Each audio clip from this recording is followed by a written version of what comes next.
This is Find Your Dream Job, the podcast that helps you get hired, have the career you want, and make a difference in life.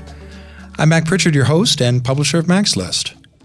I'm joined by my co-hosts, Ben Forstag, Managing Director of Mac's List, and Jenna Forstrom, our Community Manager. This week, we're talking about how to get a job you love. Our show is brought to you by our book, Land Your Dream Job in Portland and Beyond. You can learn more about the new 2016 edition by visiting maxlist.org/book.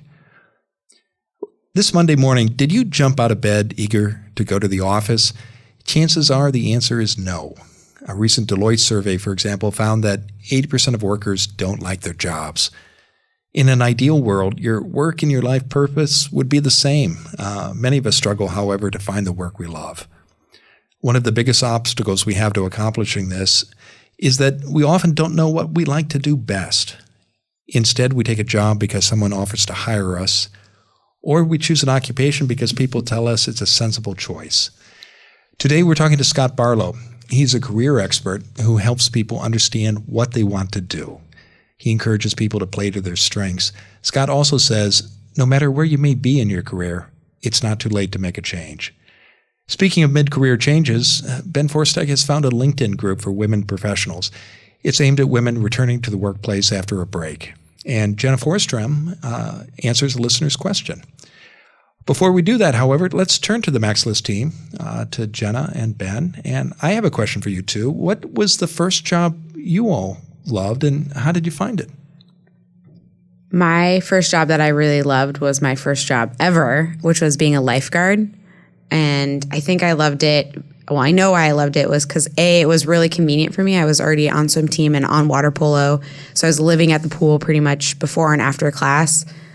So this just gave me the opportunity to stick around a little bit longer, make some money. It paid way more than minimum wage back in the day. And we got the perk of Otter Pops, which is a good selling point to 16-year-old people that are dealing with drama. Yeah, get some Otter Pops. Cool. I've got a 16-year-old nephew who just started as a lifeguard. Awesome. He's enjoying it very much. It's a great summer job. Yeah, that's what he says. Ben, how about you?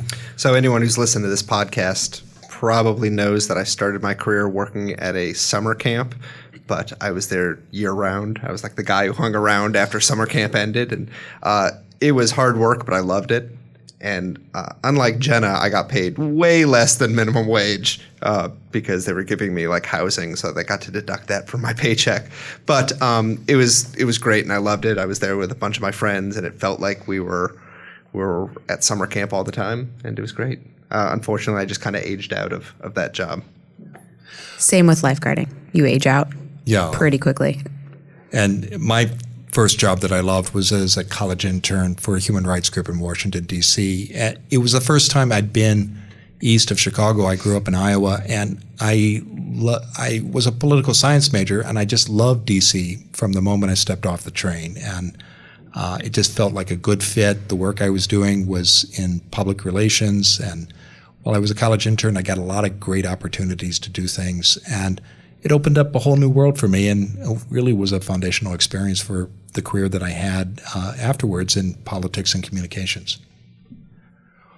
Okay, well, let's turn to our team, and Ben, I know you're out there every week looking through the internet for websites, podcasts, blogs, and other tools that people can use in their job search. What have you found for us this week? So this week, I want to talk about a website I found. And typically, I don't pass along resources that I haven't personally tried out first, but I'm going to make an exception this week, and the reason why should become clear in just a moment. I want to talk about this website that one of our friends, Jen Barth, recently shared with me. The site is called Apres, like the French word apres, and I don't speak French, so if I'm pronouncing that wrong, please correct me. Apres is what Jen is telling me. The site is called Apres Group, and it's not a LinkedIn group, so I'm going to correct you there, Mac. It's actually a site like LinkedIn, but it's just for women professionals who have taken a career break. So 3 million women are looking to re-enter the workforce at any one time. And often these women have real big difficulties transitioning back into the professional world.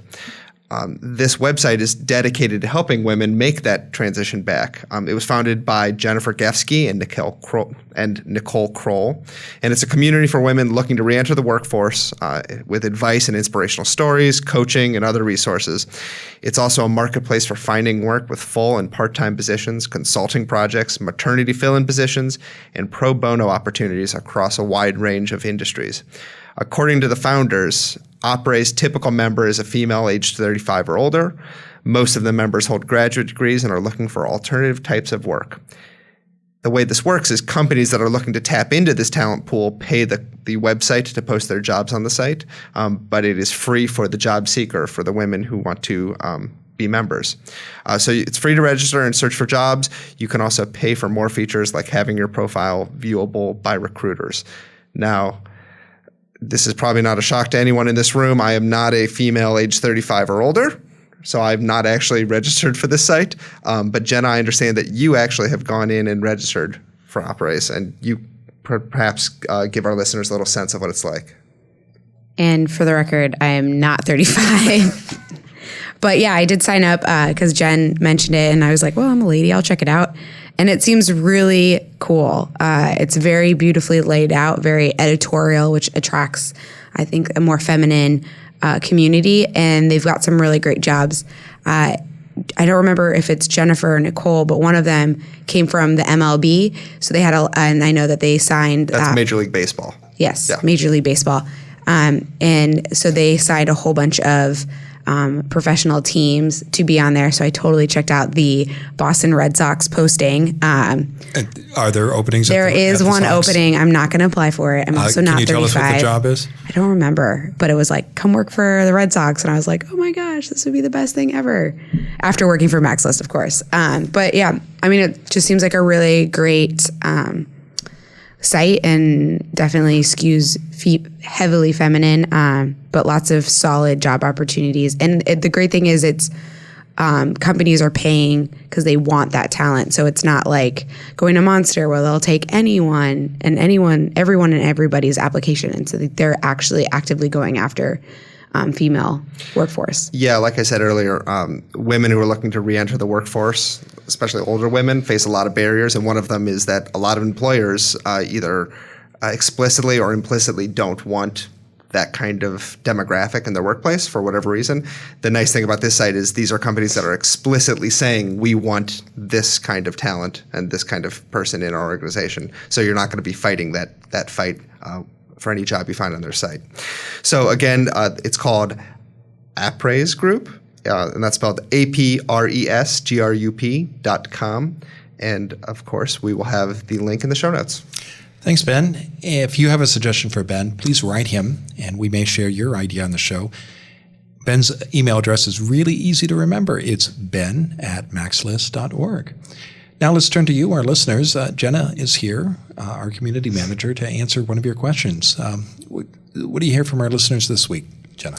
Today's question comes from Letta Muncie. She asks, what is the general career path for a person who wants to become an executive director at a nonprofit? That's a great question. I only know one executive director, and he started a nonprofit. So if you are super passionate about something and want to start a nonprofit, that's a great way to build yourself an executive director role. I know that MaxList, we have a lot of other executive director positions out there, and I think that's for nonprofits that are a little bit older and maybe their founder or their leader is moving on to another role. So having a skill set in leadership with some management and leadership skills is very, very key when applying for executive director roles. But I would just strongly encourage people like Letta who are interested in executive positions to do what we talk about all the time: take people out for informationals, ask people about their career path and how they ended up as an executive director. Those people are either very, very open to meetings, I guess if they're extroverted, or very closed off if they're introverted. But just asking. I don't know. Mac and Ben, have you guys had any experience with executive directors? So my background was in nonprofit management, and I think there's two career pathways that I know about to become an ED. And one is you essentially become like a career employee of the organization, where you started off as the membership manager and then went up to communications manager and then became director of programs, vice executive director, and then you get named the ED path, or the ED position. And I think that pathway is becoming a bit more rare as organizations are being as turnover is more of a thing at nonprofit organizations, and organizations are more dynamic in their hiring. The other pathway is I think there's this professionalism going on in the nonprofit sector, where organizations recognize that it takes a unique skill set to be an executive director. And it's not just about the mission of the organization. You also have to have, be really good with financials and really good with personnel and really good with planning and all these other things. And so one of the routes to getting those high executive positions in nonprofits is literally go out and get the training. And there's a lot of like MBA programs out there that have a specialty track on nonprofit management, where you go in and you learn a lot of the nuts and bolts of literally how you run a nonprofit organization. And I don't think you graduate and go right into the ED position at a nonprofit, but this provides you that background and that training, that competency to go in and do that. Another way I've seen people do it is develop an expertise and relationships and a standing in a particular field. So I've seen people move from middle management to leadership roles, say in the environment or human services or a particular kind of social service, and they become recognized for their expertise and are often will move from organization to organization within that sector. And they're able to do that because they've got a record of accomplishment they can point to, a set of contacts and particular knowledge, and that those three qualities can be very powerful in persuading a nonprofit to hire you as executive director. I think the other way to fast track yourself in the nonprofit community is start a career in development, which is basically fundraising. Yeah. Because a lot of the ED's responsibilities in almost any nonprofit organization is fundraising. So if you come in with a strong skill set in that as a development professional, that's always a good thing to have in your back pocket. Awesome. Thanks, guys. Yeah, you're welcome. Well, thank you, Jenna. And if you have a question for Jenna, please email her. Her address is jenna@maxlist.org. And these segments are sponsored by the 2016 edition of Land Your Dream Job in Portland and Beyond. We made the new edition of our book even better. We added new content, and now we offer it to you in formats that you want. For the first time ever, you can read Land Your Dream Job in Portland and Beyond as a paperback, or you can download it onto your Kindle, your Nook, or your iPad. Whatever the format, our book gives you the tools and tips you need to get meaningful work that you can love, work that makes a difference. For more information, visit maxlist.org/book. Now let's turn to this week's guest expert, Scott Barlow. Scott Barlow is the founder of Happen to Your Career, a company that helps you stop doing work that doesn't fit, figuring out what does, and then teaching you to make it happen. He's been helping people develop their careers and businesses for more than 10 years. Scott also hosts the Happen to Your Career podcast. Well, Scott, thanks for joining us. Hey, thanks for having me on. I really appreciate it. Yeah, it's a pleasure to have you join us via Skype. Now, Scott, why do people struggle with finding work they love? Oh, man. I don't know if we have enough time to go into all the answers, but I think one of the biggest reason maybe, is that they don't realize that it's possible. I mean, I for example, one of the first jobs that I took out of college, my first professional job, I'm doing air quotes, I took it because it seemed like a good job. I had all of my family and friends that are telling me, hey, this pays decent. It seems like it's going to be a great job for you, and you should just take it because you have it. And I knew right away that it wasn't a great fit, but it was only 2, 3, 4, and 5 months into it before I'm, having sweats and anxiety attacks and all kinds of other things on my commute on the way to work.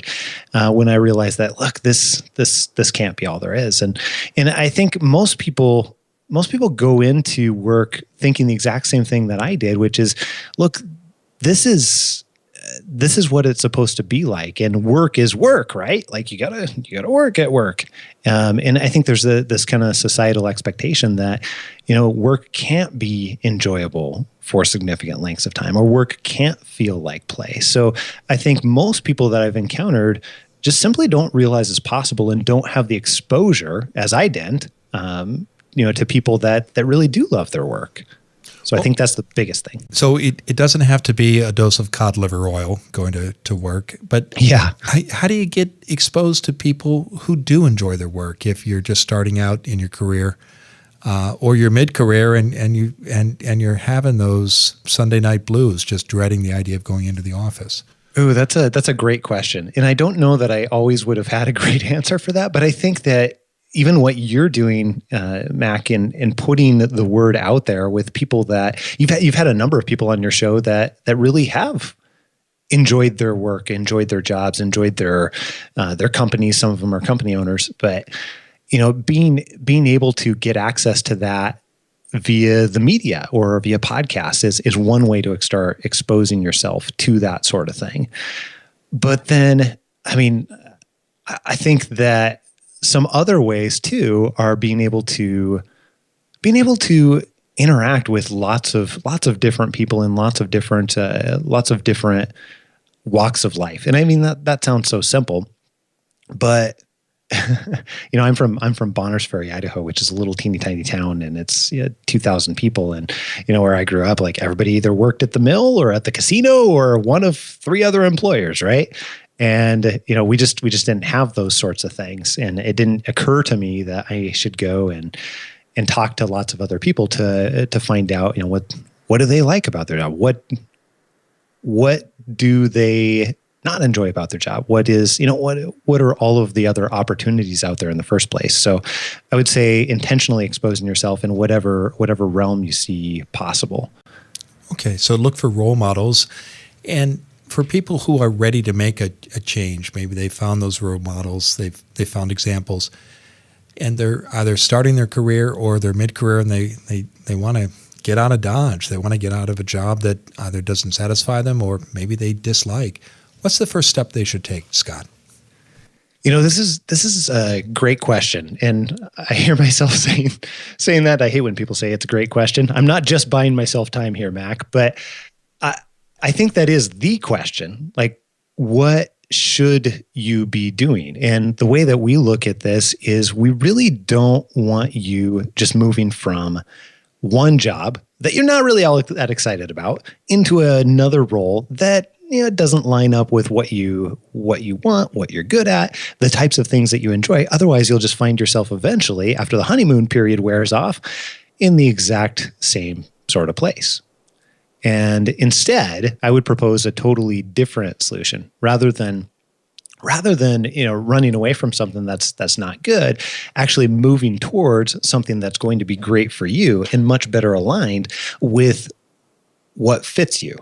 And we've got a little bit different way to look at it than I think what I've seen out there. So we just focus on 2 different things, and this is what I would propose that you do. Is go after the things that you're great at, and also the things that you place the most value on in your life. Because we think it's a different question of not what should you do for work, but instead, how do you want to actually spend your time? What are the ways that you actually want to spend your time? And when you spend your time doing things that you enjoy and that you place value on, then guess what? It's a little bit easier to lead a happier life for most people. So Scott, when you work with clients how do you see people figure that out? What steps do they take to identify what they love and how they can get paid to do that? Well, here's the system that we use, and I'll tell you a quick story. And this has been several years ago, but I had my son, my youngest son's name is Grayson, and he was trying to put together a puzzle. And he was really struggling with it. Like I'm sitting across the other side of the room and I'm looking at him and he's like taking all these pieces, trying to cram them together, and it's not really working for him, right? So I get up out of the chair and I go and sit down next to him and it's like, hey, Grayson, why don't you try this instead? And anybody who's put together a puzzle can identify this. Like if you just take random pieces, it's probably going to be really difficult to put it together. But instead, if you start with the corner pieces, which there's 4 of them, if it's a square puzzle or rectangular puzzle, you can pull those things out. They're easily identifiable and you know exactly where they're going to go. And then after you get to the corner pieces, you can pull out all the edge pieces, all those pieces that's got this flat spot on one side. And once you've got those edge pieces separated out, you can really build out a frame. You can start to see that, hey, this has got, these colors are similar and this goes together. And all of a sudden you've got a frame put together. Now, the interesting thing about the frame is even if you don't know what the picture is, you can start to see pieces of it. And, we've got little kids, so we've got Disney puzzles and Paw Patrol puzzles and all kinds of stuff like that. So you can see that, hey, this is Donald Duck's foot down here, or Donald Duck's beak, or Mickey Mouse's ear, or whatever it happens to be. And then you start to guess that here's what the picture actually looks like, even if you lost the original box because you've got 3 little kids that don't ever keep the boxes. But we found that careers actually work very, very much the same way. So those corner pieces are very much like your strengths, and what we specifically call your signature strengths, which are those things that you are, all the predispositions, experiences that you have, things that you're skilled at. We kind of lump all of that stuff into what we call your signature strengths. And they're those things that give you this natural, unfair advantage when compared to other people. And then, those are those corner pieces. So we look at those as the foundation because those don't really change all that much. They get developed over time, but you sort of get this set of strengths that you begin with. And Scott, I can imagine our listeners thinking, okay, that makes sense to me. I want to figure out what those fundamental, those foundation pieces are. Tell me, Scott, I can imagine them asking, how do I do that? What can I do at home so I can get clear about my strengths and build that and fill out that puzzle? Let me give you two hacks, and these will get you started. They won't be the end all. Some people go through their entire lives really identifying what their strengths are, and some people never really get that far down the road. So 2 hacks that we've found. One you've talked about on your show before, StrengthsFinder 2.0. I think there's a couple of people that have recommended it, right? Yeah, it's a great resource. Yeah, great resource, phenomenal. Well, here's what that will do is it'll start to give you verbiage. That way you can begin to say, okay, now I know kind of what it is. And you can start to recognize those. You can say, okay, I'm futuristic. Oh, that's why I'm looking at that in this way. And then you can intentionally develop those strengths. And that's where it really becomes an unfair advantage. So great resource. It's like $15 or $20 or something along those lines. And it'll save you hours upon hours upon hours of getting the verbiage. What it won't do is it won't help you apply it. So that's a different part. And we can talk about that in just a second here. The other hack that I would give you is, this is going to sound so easy, but nobody does it. So well worth taking the time to do it. One of the things that I've observed is that we're really good at identifying other people's strengths and really, really bad at identifying our own. And that's primarily because we've got blind spots to what is valuable for us. And we kind of undermine that or undervalue what are those things that we're good at. But we can say, hey, here's my friend Jim, or here's Mac, and Mac's phenomenal at this. Or my friend Sheila, she tells the best stories. Or you might have met Jody Mayberry there at Podcast Movement. He's a good friend. He tells just phenomenal stories. Everything that he answers is in the form of a story. He says things like, "Hey, have I told you the one about?" And that's how he answers a question. But we can identify those things for other people. Really, really difficult for ourselves. So what I would suggest is getting feedback from a few other people that know you well and maybe even care about you enough in order to hurt your feelings. And this doesn't sound like that big of a thing, but every time I've ever done this with people, and you go and you can either do it in person, you can call them up on the phone, you can send them an email and ask them a couple of questions, really simple questions like, hey, what seems to come easy to me that is really, really difficult for other people. So those are great hacks, Scott. And once you get that information, you go to the bookstore, you find strength finders, you figure out what your core strengths are, and you talk to mentors or colleagues or family or friends and get feedback from them. How do you apply that knowledge? You mentioned that a moment ago. Give us your best tips about how to play to our strengths and turn that into tactics and tools you can use so that when you're assessing a job posting, for example, you know that you're making an informed choice. Okay, so that's where we go to the rest of the puzzle. The rest of that puzzle. So the second piece after the strengths, which are your corner pieces, those edge pieces are really what is your ideal career environment and what do you actually want in your life and career? And that's what do you place most value on, right?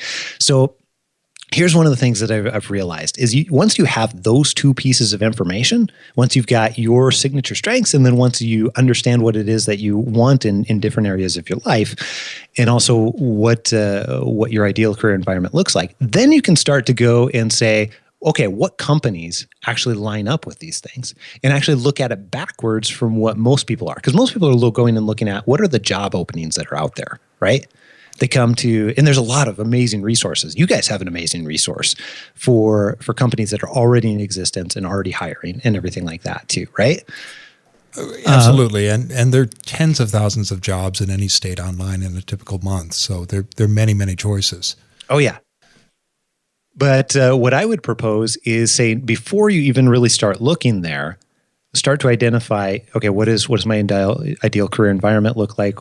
And what else do I want? And what companies really are out there that I would want to work for that may allow me to use this or provide that type of environment or whatever else. And then I would make a list of 15 to 20 companies. And again, this sounds totally backwards because you're like, oh, well, what if those companies aren't hiring or whatever else? But the funny thing is, and I've heard you guys talk about this on the show and talk about, the hidden job market, right? Those companies are probably going to be hiring at some point along the lines. And if you're one of the first people in line to be able to actually be there and be available and already have built a relationship and they already understand you and what you bring to the table, i.e. those strengths, then very often people are going to hire based upon people they already know and like and trust. So then you're often one of the first people who get inserted into the interview process. And I've seen this happen again and again and again and again and again. And everybody probably can think of somebody that's gotten hired this way. So this is one way that you can do that. So go ahead. No, go ahead, Scott. I was just going to say, if you already understand what it is that I'm strong at. So for me, I worked in HR for years and years. And one of the things that I was pretty strong at was being able to go in and assess what problems are in existence and clear away all the clutter and basically ignore stuff. This sounds really bad, but ignore stuff that wasn't as important to focus on the really important pieces. And if I have, actually I did this several different times. So I went and talked to a company called ConAgra Foods, and we talked about my experiences doing this, and they didn't have a position open at that particular time, but what we did is, I maintained contact with them for several different months. And then I got a call seemingly out of the blue where they said, hey, we'd love to talk to you about a role that we think is a great fit for you. And without even having a job application in and without even submitting an additional resume or anything like that, ended up getting a job offer. And that was never offered to anybody else. It eventually went live and was publicized. But really, I was already, I'd already been made the job offer and everything like that. So, and that's something that I've done with my clients again and again and again. We just had a guy got hired and moved to California, totally different state, totally different place.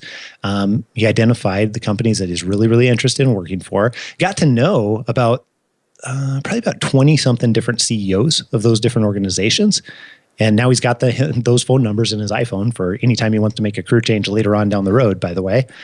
But, he'd pre-identified those, and when an opening came open just a couple short months later, he was the first person that they thought of to be able to hire based upon what he was great at and how he had built that relationship.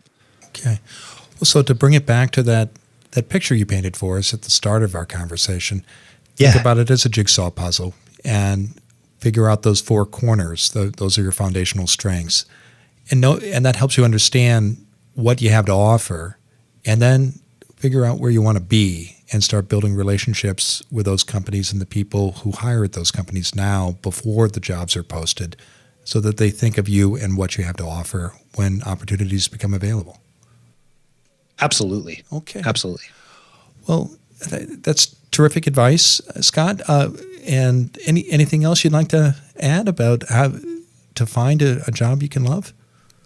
I think that there's a couple of different ways to think about this. And the biggest thing I would say is it's worthwhile to spend a little bit of time up front identifying what's going to be good for you, so that you don't make a career change and have grass is greener syndrome again, and then make another career change and have grass is greener syndrome again and again and again. And I've seen people make those types of changes throughout their entire career, and that doesn't seem like a good way to spend 40 or 50 years.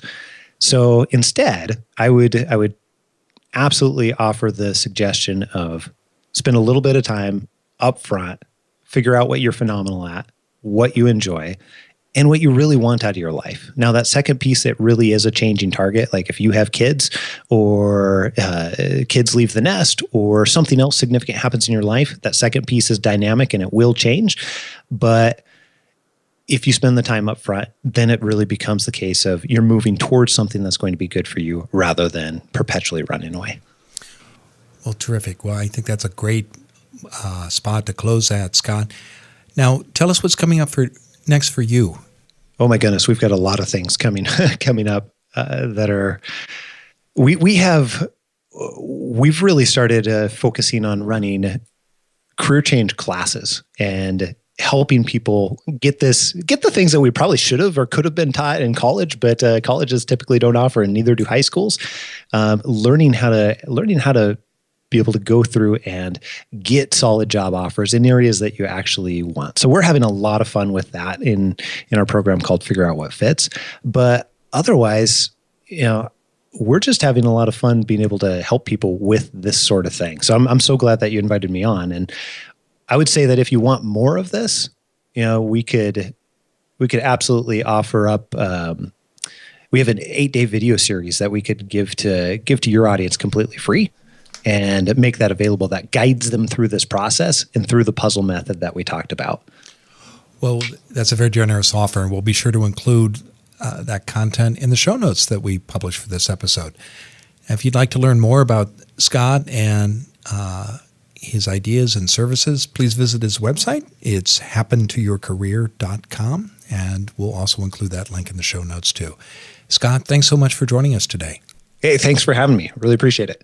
You're welcome. We're back in the studio with Jenna and Ben, and that was a good conversation. I'm curious, Jenna, what did you think of the point Scott made? I really like Scott's analogy about building a puzzle is your job search, and how you've got these core identifiers about yourself, and those are your corner pieces, and then those strengths connected, and that's the framework. And then based off of those two things, which isn't even getting into a job yet, you can kind of see how the puzzle's coming together, and you can find groups, like an outline or a color or a scene, and you can start building it out. We were talking about this, and I was thinking about the movie Inside Out, and how when the characters, the emotions are in Riley's head, how she's got these personality islands, and they're Jenna, for the benefit of our listeners who might not have seen the movie, tell us just a capsule summary. So this it doesn't give anything away, so you can totally watch the movie. But so the Inside Out is these characters. So there's joy and sadness and anger and fear, and they help keep Riley, the human 11-year-old girl, alive. And so it's just their interactions is the whole movie. But then different parts of her brain interact, and that's her identity. So she's got a family island, which gets strengthened when she hangs out with her dad, and then she's got goofball island when she's goofing off with her friends. And so just thinking back to those, what Scott was saying about the core pieces. So it's like, okay, well, what's really important to you and what do you stand for as a person? And then find companies and jobs that align to that and don't make you question, your core pieces or your core islands of your identity. I thought that was really key. Yeah, I think anytime you can play to those strengths, you're going to unleash energy that is going to make you not only a better employee, but it's going to make you happier. And it's going to make that connection with work and what you love. And that's going to make you have a much more satisfying career. Definitely. Ben, what are your thoughts? What I thought was really cool was Scott's story about how he got that job at Conagra. And that's like the model story for what we talk about, the hidden job market or the value of networking, which is, you don't go into a conversation with someone expecting they're going to have a job for you right now, because typically they don't. But the more you give of yourself, the more you let people know your skills and what you're good at and what you're interested in, those kind of opportunities do pop up, right? And it might take 3 months, 6 months, whatever. Frankly, you just never know when that opportunity is going to show up, but they do. And I really like Scott's story and how that all played out for him.